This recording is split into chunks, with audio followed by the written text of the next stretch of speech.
Bwana, mambo vipi mdau wangu wa ujenzi? Naitwa Dr. Ausi. Kwa hiyo mdau ambao unanifuatilia, hii sio mara ya kwanza kuiposti. Huu ni muendelezo tu wa ile site ambayo mteja alinishirikisha kuanzia kwenye manunuzi ya kiwanja na pia mpaka kwenye ujenzi. Na huu mteja bwana, baada ya kufanya biashara ya kununua kiwanja huku Kibaha, akaamua kuanza kujenga fensi kwanza, mambo mengine baadaye. Aliamua kufanya hivyo kwa sababu ya kulinda eneo lake. Kingine kitu ambacho hamjakijua bwana, mteja huyu yuko mbali kidogo kwa sababu alikuja kwa ajili ya likizo. Baada ya hapo tukafanya biashara hii ya kununua eneo, na baada ya hapo akanikabidhi kazi. Baada ya kunikabidhi kazi amerudi, ametoka yani amerudi kikazi, na ameniachia kazi hii hapa ya ujenzi wa kuanzia hii fence. After fence, mteja huyu ana malengo ya kujenga nyumba ya kuishi ndani ya hili eneo lake. Na mteja wangu sio mnyonge, kwa sababu amejitahidi bwana. Hata kama ni Kibaha amejitahidi, amechukua eneo kubwa, nadhani mnaona. Lengo na madhumuni la kutengeneza content hii ni kutaka kukuhabarisha wewe mdau ambaye unanifuatilia juu ya uwekezaji na ujenzi wa huku Kibaha. Huyu mteja wangu ameamua kuchukua eneo Kibaha, niseme labda kwa sababu nilimshauri, labda niseme hivyo, nilimshauri kwa sababu Kibaha inakuwa, Kibaha inajengeka, na nashukuru alinielewa. Na baada ya hapo tukafanya utaratibu wa kutafuta eneo, tukapata, nikamtaarifu, akaja, akaona, akapenda, tukafuata taratibu zote za kisheria, taratibu zote zinazotakiwa ili mtu aweze kumilikia ardhi.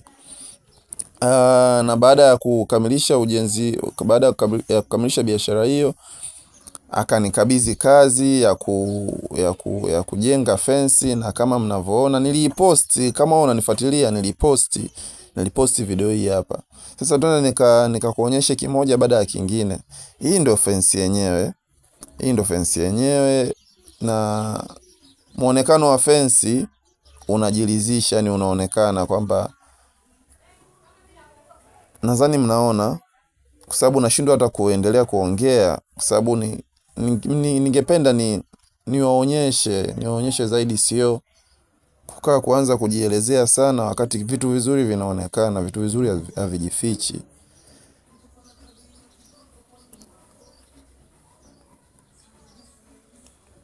Naweza nikasema hatua ya fence nimekamilisha hatua ya fence hapa. Nafikiri kitu ambacho nimekaa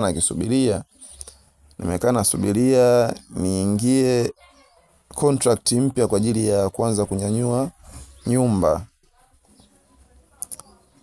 Umeona nguzo hiyo? Nguzo imeshiba, nguzo imara, nguzo imeshiba.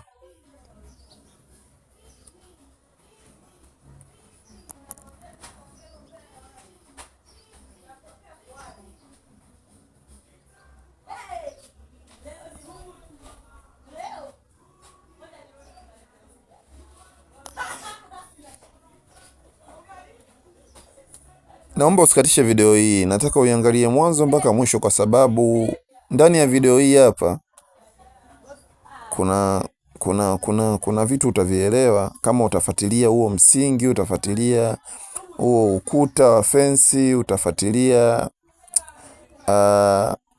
kama unaelewa, lakini kuna kitu utajifunza. Nisingependa ukatishe video hii, kwa sababu video ambazo huwa nazitengeneza mara nyingi zinakuwa ni kwa ajili ya kupeana maelekezo juu ya ujenzi, kwa ajili ya kuelimishana juu ya ujenzi. Ndio maana huwa nasema kama unahitaji chochote, kuuliza, kufahamu, basi namba yangu hiyo hapo, unaweza ukaniuliza. Mimi sio mchoyo wa kumuelimisha mtu, yani sio mchoyo wa kumuelimisha mtu, kwa sababu kila mtu amezaliwa ajui, wote tumekuja kuyajulia hapa. Kwa mimi ninachokijua huwa sioni shida kushare na wewe, ili uweze kuelewa, ili kesho na kesho kutwa usije ukakosea.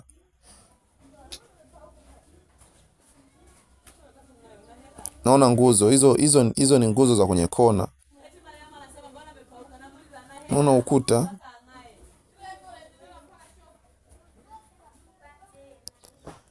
Hiyo ndo maana halisi ya Dr. House. Kwa nini huwa nasema jenga na Dr. House? Ni kwa maana hiyo. Umeona nguzo imara, nguzo imara. Wewe mwenyewe ukiona unaridhika.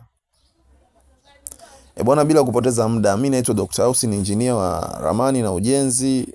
Ofisi zetu zinapatikana maeneo ya Mbezi ya Kimara, sio Mbezi Beach, maeneo ya Mbezi ya Kimara. Kama utahitaji kufika ofisini kwetu, unaweza ukafika, ukapigia simu, ukaja ukapokelewa, au ukamuuliza mtu yote bodaboda, bwana nahitaji kufika ofisini kwa Dr. House, akakubeba, akakuleta. Kama una changamoto yote, kama unahitaji kujua chochote kuhusu ujenzi, usisite, karibu sana. Kwa ajili ya kuelimishana bwana. Ni mambo tu ya kawaida, afu si vema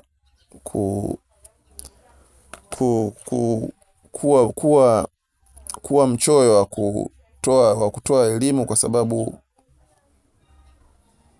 ujenzi ni wa kila mtu.